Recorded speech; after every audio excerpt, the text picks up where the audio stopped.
participate on the grounds. They have activities. There's going to be food, a lot of free stuff for the community. So those 2 days you can come out free of charge. Then the rest of the week you can check on their website, therocketmortgageclassic.com. We'll have that link over on our page for you guys. But that is just a prequel getting into our next topic, jumping into global news.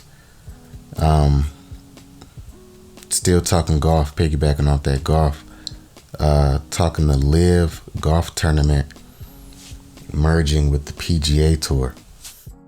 A few years ago, Live Golf, which is a new golf tournament, which is an upstart global golf tour funded by the Saudi Arabian government's public investment fund. So last year, Jay Monahan, who was the commissioner of the PGA Tour, made it very clear that they were not going to be associated or doing any kind of business with the Saudi Tour.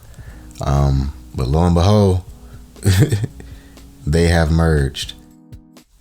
So they haven't announced too much of the details, but it just gets you thinking of how much money went into that deal. You had the Live golf tournament were overpaying for participants. A lot of PGA golfers didn't care. They left and they went to participate and play, and they were overpaid handsomely to participate. And the PGA initially were frowning upon the practices of the Live tour, the LIV tour. But now it seems that everything's all good. It seems that enough money has made them comfortable with participating and getting involved with that tour.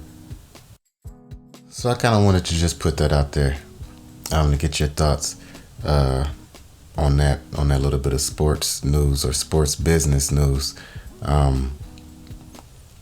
To hear Commissioner Monahan speaking as if they were, never, going to be involved with the Live Tour. Now they're participating together.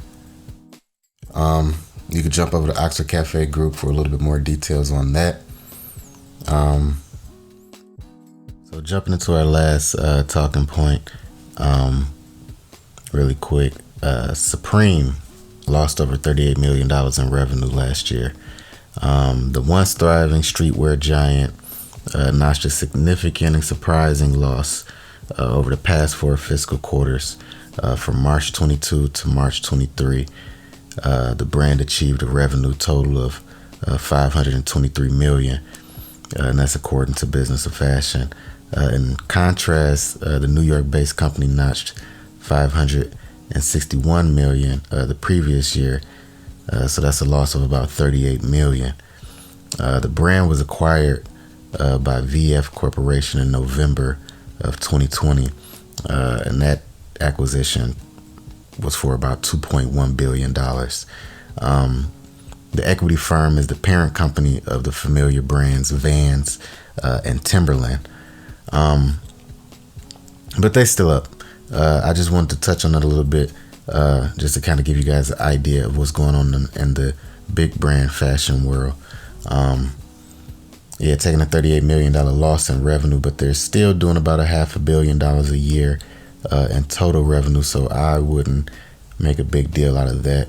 And they're still one of the most popular streetwear brands. But you got Oxford Cafe Detroit creeping right up on there with them. So with that said, that's a wrap for this week's CUL Report. Be sure to like, follow, join, and subscribe with us on all platforms. Oxford Cafe Detroit for your latest on luxury leisure goods and accessories. Oxford Cafe Group for your exclusive luxury leisure events and content. I'm your host, Mr. Ike. Tap in with us again next week. In the meantime, stay creative, stress less, drink more champagne. Blessings in life. Cheers.